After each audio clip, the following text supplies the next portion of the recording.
Hi guys, Jenny here and welcome back to my channel. Makasih banyak buat kalian yang udah mau klik video ini dan yang udah mau subscribe, thanks a lot. Dan kalau seandainya ada kalian yang baru gabung, boleh dong di subscribe ya channelnya, biar aku makin semangat dan makin berkembang, juga menyediakan konten-konten yang mungkin menarik bagi kalian. Oke, jadi sebelum kita ke videonya, aku mau minta maaf dulu kalau aku nggak di make up sama sekali, nggak ada make up sama sekali.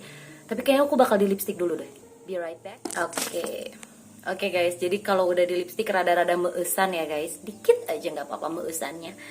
By the way, meusan itu kayak rada bagus gitu loh. Oke, di video aku kali ini guys, aku akan ngebahas sebuah jembatan, dimana jembatan ini tuh kalau menurut aku menarik ya guys, menurut aku. Dan gak tahu kalau menurut kalian gimana. Jadi nama jembatannya sendiri adalah Jembatan Adam, atau bisa disebut juga Adam Bridge. Tapi bagi agama Hindu, jembatan ini dikasih nama Rama Setu. Nah, apa sih jembatan Adam atau Rama Setu? Nah, aku kasih tahu ke kalian ya guys. Jadi, jembatan Adam adalah jembatan yang terbentuk atau membentang sejauh 28 km sampai dengan 50 km dari daratan India menuju Sri Lanka guys. Jadi dia membentang dari India menuju Sri Lanka dan memecah atau membelah lautan guys. Dan banyak yang meyakini bahwa jembatan ini sudah terbentuk jauh sebelum peradaban manusia.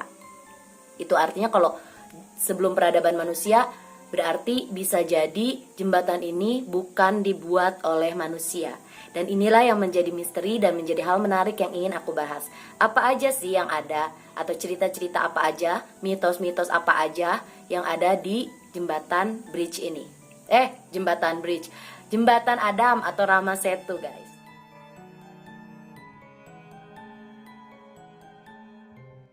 Kisah yang pertama adalah kisah yang menyebabkan jembatan Adam ini disebut sebagai Rama Setu guys.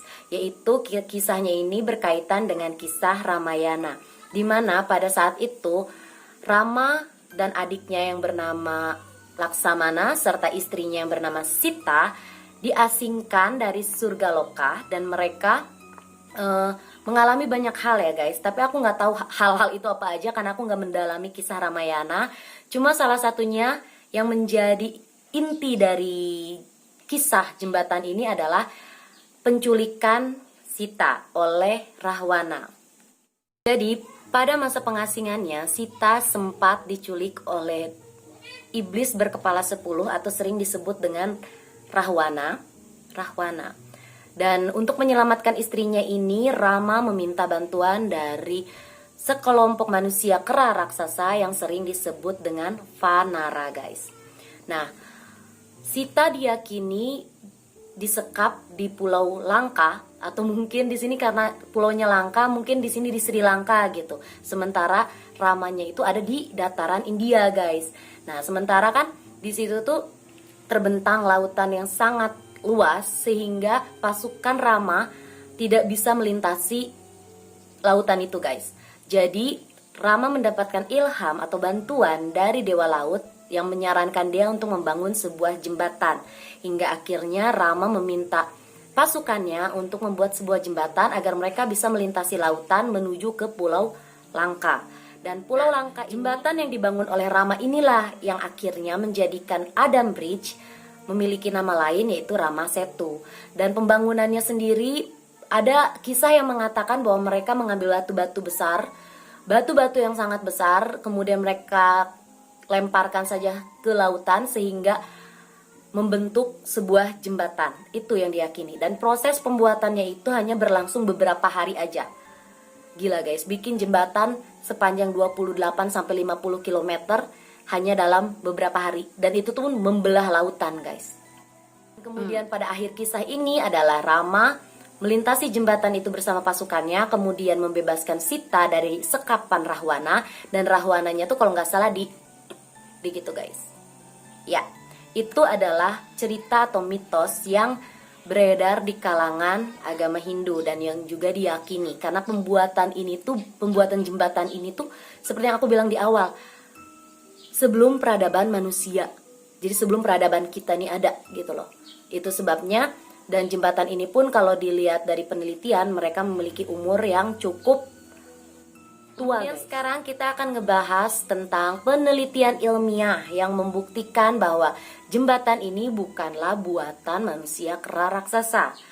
Ada dua sih, jadi yang satu itu penelitian tentang meyakini bahwa memang proses pembentukan dari jembatan ini adalah buatan manusia biasa. Dan yang kedua, itu aku bahas di akhir ya guys.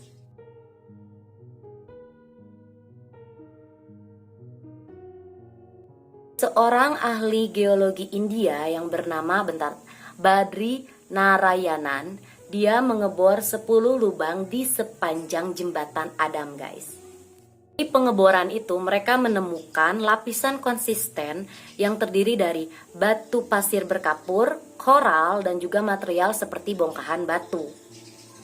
Dan mereka pun juga menyelam ke dalam jembatan Adam untuk memerhatikan secara fisik dari bentuk jembatan Adam itu. Dan mereka menyadari bahwa ada batu-batu besar yang terdiri dari formasi laut yang khas guys. Dari penelitian ini, Badri Narayanan menunjukkan bukti adanya penggalian kuno yang terjadi di jembatan Adam guys. Dimana timnya menyimpulkan bahwa material dari kedua pantai di dasar air berpasir ini membentuk sebuah jalan lintas. Aku nggak ngerti sih maksudnya apa. Tapi mungkin kayak, ya kalau kita bangun jembatan tuh kan harus ada kayak formasinya gitu ya, fondasinya. Dan mereka menemukan itu dari galian-galian yang mereka lakukan selama ini guys. Dan dikarenakan oleh itu, para ahli geologi India, terutama Badri Narayanan ini, meyakini bahwa jembatan ini dibangun oleh manusia purba pada zaman itu. Ya ibaratnya nenek moyang kita guys. Kalau misalnya menurut ilmiah ya, nenek moyang kita emang yang ngebangun. Manusia purba guys. Atau manusia purba di sini disebut Homo ergaster dan Homo erectus. Dan sebenarnya Badri aja sebutnya ya. Badri ini memang berusaha mengaitkan dengan kisah Ramayana guys. Jadi dia bilang bahwa manusia raksasa itu sebenarnya bukanlah mitologi dari kisah-kisah yang ada di Ramayana, melainkan memang manusia purba. Karena manusia purba itu pada dasarnya memang tinggi-tinggi besar kan guys, dan menyerupai manusia kera gitu. Dan disinilah selain dia mengulik tentang kisah Rama, di mana dia meyakini bahwa manusia kera raksasa ini adalah Homo ergaster dan juga Homo erectus, yaitu karena badannya gede-gede kan. Nah, di kisah Rama juga mengatakan bahwa Rama itu hidup selama Treta Yuga guys. Dan di sini Treta Yuga tuh bisa sampai 800.000 tahun hidupnya. Dan dia pun mengatakan bahwa pada masa itu manusia purba juga bisa hidup selama Treta Yuga atau di atas 800.000 tahun guys.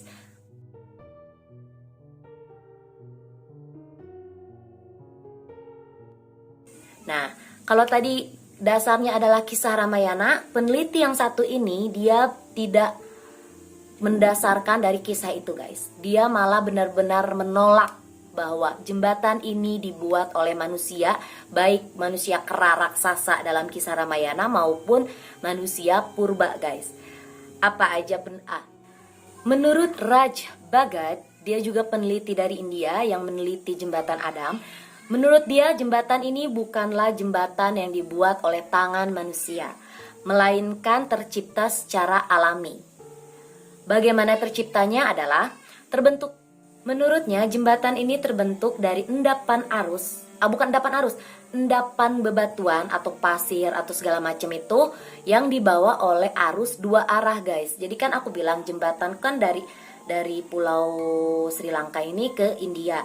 Nah di India itu arus tercipta dua arah guys di daerah ini. Jadi arus yang dari pantai dan juga arus yang dari samudra. Nah itulah yang menyebabkan jembatan ini terbentuk. Dan jembatan ini juga dia membuktikan bahwa jembatan ini tidak konsisten bentuknya selama beberapa tahun.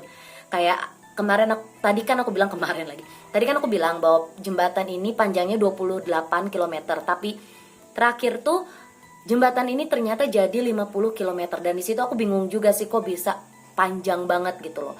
Nah, dia meyakini bahwa ini adalah fenomena alam yang pada dasarnya terjadi sehingga jembatan Adam ini terbentuk, guys. Dan proses pembentukannya ini sudah mulai berlangsung sejak zaman manusia belum ada. Sudah terbentuk jembatan ini, mulai terbentuk maksudnya. Dan dia juga menunjukkan foto-foto kayak perubahan struktur yang terjadi di jembatan Adam. Dan aku bakalan coba untuk kasih ke kalian ya kalau seandainya ada. Nah, dan selain itu dia pun meyakini bahwa suatu hari nanti jembatan ini bisa saja hilang atau musnah, guys. Karena kan ini fenomena alam, dia terbentuk dari alam yang membentuk dia dan alam juga yang akan bisa membuat dia hilang. Kalau menurut aku sih kedua peneliti ini ya bener sih, kayak nggak ada apa ya, mereka benar-benar menjelaskannya secara logis. Kalau dibilang manusia purba ya bisa jadi. Kalau seandainya dibilang ini apa sih, endapan yang terbawa arus, aku juga setuju. Tapi aku lebih setuju ke yang Raj Bhagat ini, karena kayak lebih bisa terbayangkan aja gitu loh, dengan proses yang cukup lama dan ini terbentuk seperti ini. Ya aku rasa aku lebih condong ke Raj Bhagat gitu. Walaupun aku suka kisah Ramayana dan aku kayak pengen juga mendalami kisah Ramayana. Penasaran aja gitu, guys. Menurut kalian gimana? Nanya dulu nih, coba komen di bawah. Oke guys, jadi mungkin itu dulu video dari aku. Aku harap kalian mempelajari sesuatu yang baru hari ini. Dan juga jangan lupa untuk like, komen, dan subscribe channel aku agar channel aku semakin berkembang dan aku juga bisa memberikan konten-konten yang menarik bukan hanya bagi aku tapi juga bagi kalian, guys. Oke guys, jangan lupa subscribe. See you guys in my next video. Bye bye.